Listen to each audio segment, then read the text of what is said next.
Welcome to আতরাঙ্গি blog. আবার একটা blog নিয়ে আমরা তিন বন্ধু অনেক দিন পর একসাথে চলে এসেছি বন্ধুরা।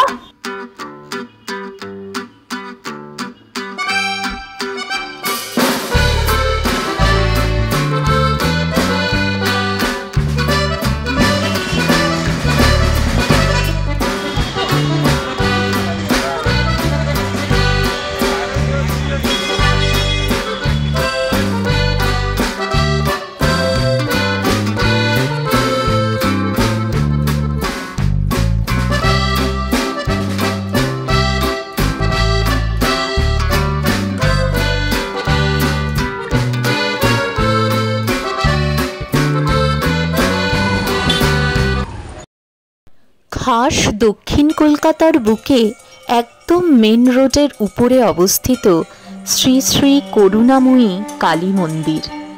1760 সালে প্রথম শুভ দীপাবলিতে দীপ জ্বালিয়ে সাজানো হয়েছিল এই মন্দির প্রাঙ্গণ। আপাতত দাঁড়িয়ে আছি আমরা টালিগঞ্জে মা করুণাময়ী মন্দিরের সামনে একদম।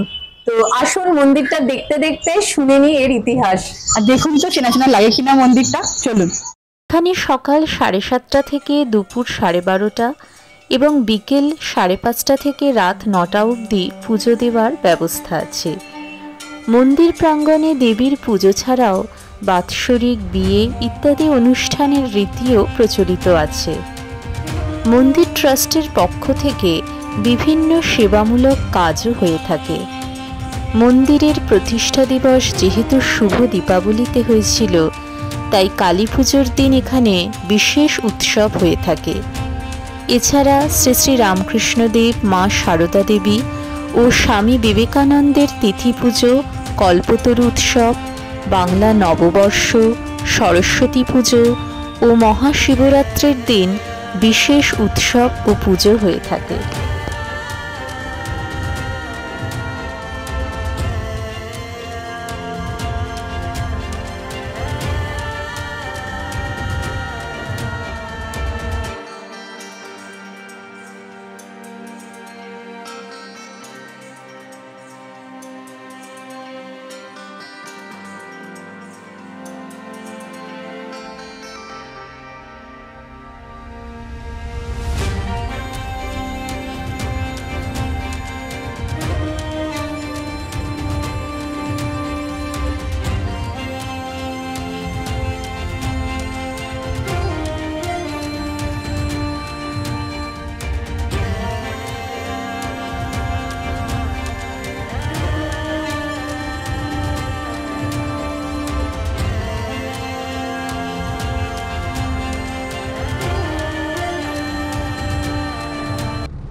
যেখানেই শক্তিপীঠ সেখানেই ভৈরব বা মহাকালের স্থান। পুরাণ অনুযায়ী স্বয়ং মহাদেব রক্ষা করেন প্রতিটি শক্তিপীঠকে ভৈরব রূপে। তাই কালীঘাটের পাশেই আমরা পাই নকুলেশ্বর ভৈরব মন্দির। কথিত আছে নাথা নামক এক সাধু প্রাচীন কালীক্ষেত্র, যেখানে এখন কালীঘাট মন্দির অবস্থিত, সেই স্থানটি 15th সেঞ্চুরিতে খুঁজে পান এবং সেখানেই স্বয়ম্ভুলিঙ্গ হিসেবে পান নকুলেশ্বর ভৈরবকে।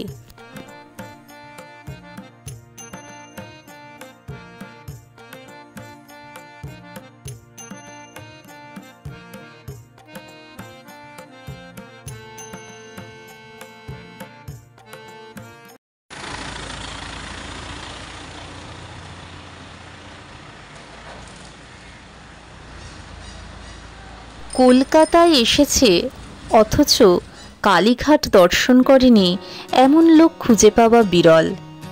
এই কালীঘাটেই একসময় ছিল আদি গঙ্গা। আজ সেটি প্রায় কিছুই দেখা যায় না। তবে এবারে কালীঘাটে গিয়ে একটু অন্যরকম লাগলো। চেনা পরিচিত কালীঘাটের যে ছবি এতদিন ছিল সেটি আর দেখতে পেলাম না।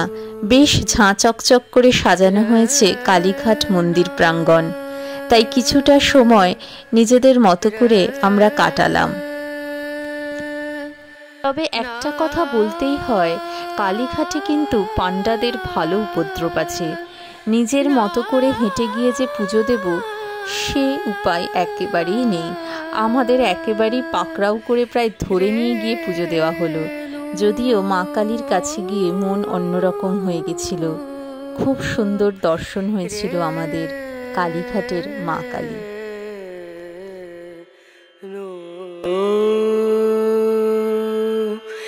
dim dum da na da dim da na na dim dum da na da dim da na dim dum da na dim dum da na da dim da na o da ni da na dir da na na o da ni da na dir da na na da di ya na da dim dum da na da dim da na dim dum da na da dim da na dim dum da na da na dim da na da dim da na na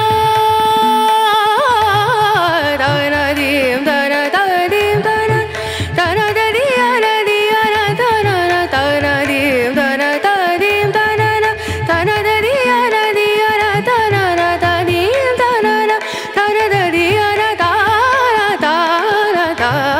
dim dum da na da dim da na na dim dum da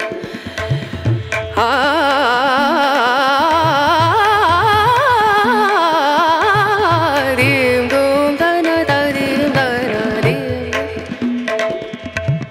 sa re ga ma ma ga re ga ma pa da ni sa ni da ni da da ni da sa ni da ni sa ni ga re sa ni re sa ni da ni sa ni da ma ma ga re sa ni re sa dim dum da na da dim dum da na dim dum da na dim dum da na আমাদের কোনো plan ছিল না, হ্যাঁ একেবারেই unplanned, কিন্তু মা কালীর দর্শন খুব ভালোভাবে হলো। কালীঘাটের মা কালীকে দর্শন করে পুজো দিয়ে আমরা এখন বেরোচ্ছি। তবে একটা জিনিস বলতে হয়, মন্দিরে যতবার আসি ততবারই বুঝি আমি কেন লম্বা হইনি। পুজো দিয়ে আমরা এখন মেন রাস্তা দিয়ে হাঁটছি। এরপর বাঁদিকে গেলেই কালীঘাট মেট্রো স্টেশন, সেখান থেকে মেট্রো করে আমরা পৌঁছে যাব যে যার গন্তব্যে। আজকে আমাদের 3 বন্ধুর একটা ছোট্ট ট্যুর ছিল, এই সব মন্দির টন্দির দর্শন হলো। কেমন লাগলো আপনাদের ভিডিওটা? অনেক দিন বাদে 3 জনকে আমরা একসাথে দেখছি, 3 জনকে। আর আপনাদের কেমন লাগলো আমাদের অনেক দিন বাদে একসাথে দেখে? সবটা জানাবেন। অবশ্যই লাইক করুন। আর কি করবো?